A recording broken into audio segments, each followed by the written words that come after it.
These months are plenty with harvest. Just look at all the cucumbers I've gotten in one go of picking. But as much as I like cucumbers, even I get bored of eating them every day. Since they're not known for their long shelf life and my fridge has only so much space, I need to find another way of storing them to enjoy them longer.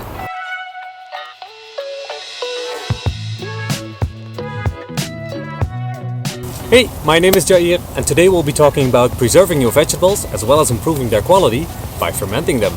We're going over what fermentation actually is and how it can be beneficial to both the storage duration of your vegetables as well as your health. I'll also be talking about a few simple recipes. Now, let me get a few more vegetables from my garden and then we can start.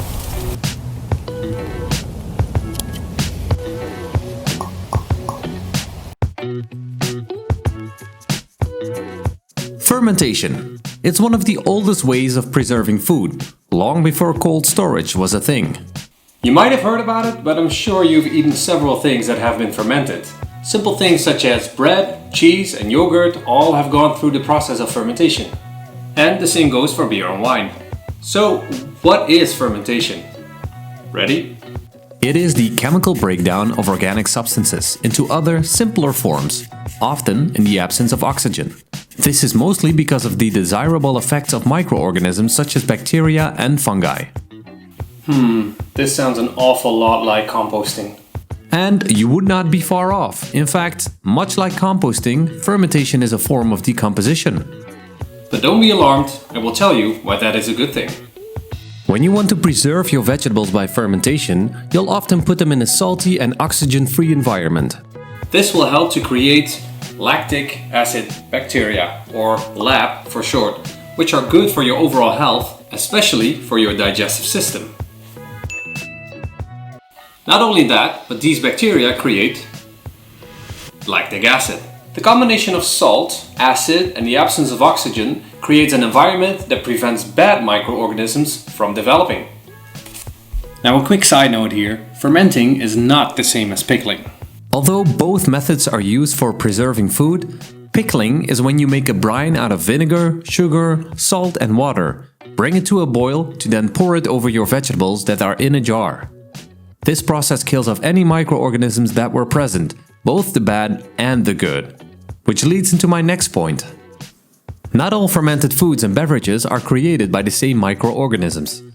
The ones mostly responsible are bacteria and fungi, with yeast being one of the more popular fungus types. And it can even be a combination of them. Alright, let's go through some of the benefits that these little critters can provide you. Although their consistency changes a bit, fermented vegetables do keep their nutritional value, and it also increases the nutrient bioavailability. Or, in simple terms, your body can extract more of the good stuff from the fermented food. Sometimes the microorganisms can even generate additional vitamins. This is another big difference to pickled food, where their nutrient value often diminishes over time. Fermentation often makes vegetables easier to digest. It is also beneficial for the microorganisms that are already in your digestive system. It can change the color, texture and flavor of your food. Now I know this point can be subject to taste, but overall speaking, fermentation adds a richer and deeper flavor to the food, which most people seem to enjoy. As already stated, it is a way to preserve your vegetables longer. And lastly, it's quick and easy to do. So to summarize, we take already healthy vegetables, put them in a jar, transmutate them into something even more healthy that can help prolong our life? Now that is the closest thing to the Philosopher's Stone you're ever gonna get. So what are we waiting for? Let's give it a go!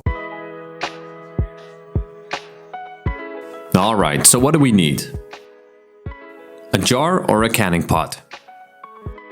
Water with as little chlorine as possible. Salt, preferably without iodine, as it can have a negative effect on the fermentation. The vegetable you want to ferment, clean of any dirt.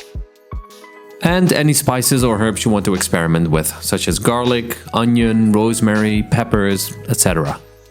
Make sure that the jar or vessel is thoroughly rinsed and sanitized.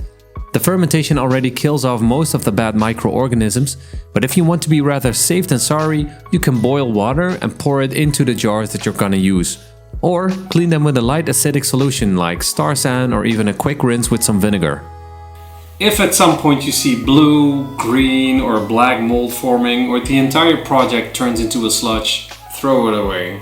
Start over. All of the recipes I'm going to make today will be using a salt brine to keep it simple, and it's a pretty standard way of fermenting vegetables. How to make a salt brine? Well, a rule of thumb is 2 to 3% salt per liter of water. So a 3% brine would be 30 grams of salt per liter. Or if you want to keep things really simple, 1 to 3 tablespoons per liter. It's not exact science. Lastly, fermentation creates gases and pressure. So if you don't have a jar that can withstand pressure, you might want to release the pressure by simply loosening the lid or opening it up for a moment. This is also known as burping. Cooling down fermentation slows or even stops it. So if you're happy with the way your fermentation has turned out, you can put it in a fridge or in a cold cellar for it to pretty much stay the way it is. Alright, on to my first recipe, fermented cucumbers. A favorite fermentation that can be eaten as a salty snack or added as a garnish for any salad. Chop the cucumbers in the desired shape. I'd suggest long pieces for a snack and cubes for a garnish. Put them in a vessel. Really stuff it so it may prevent the vegetables from floating to the surface. I also put in some garden-grown herbs and spices.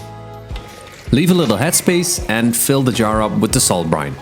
Now you always want to submerge your vegetables fully to prevent the forming of molds.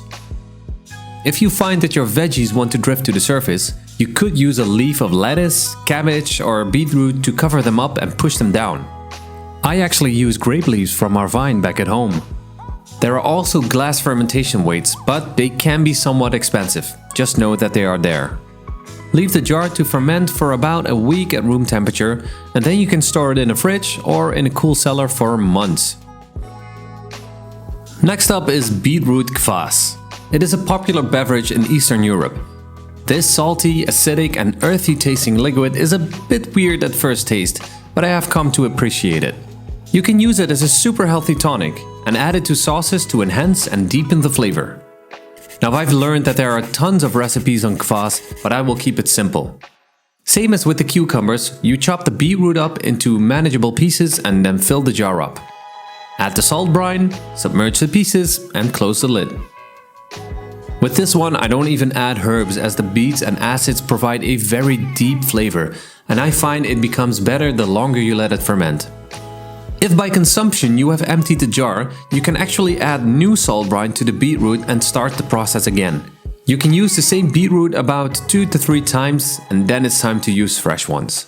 Leave this for about 1 to 4 weeks at room temperature before you refrigerate it. Lastly, beans. Now I have seen different recipes saying you should cook beans before fermenting and some say you can do it raw. I'm not taking any chances, so I'll cook my beans the same way you would for normal consumption.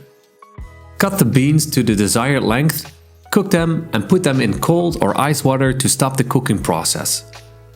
I'll add some extra spices such as garlic and onion, but choose and use whatever you like. Then I'll add the salt brine again and leave them for at least 1 to 2 weeks at room temperature before I'll put them in a cooler place. How long can you store your fermented vegetables? It depends. Since this is not exact science, keep an eye out for mold or other undesirable occurrences. Your vegetables should be good for at least a few months if you keep them cold.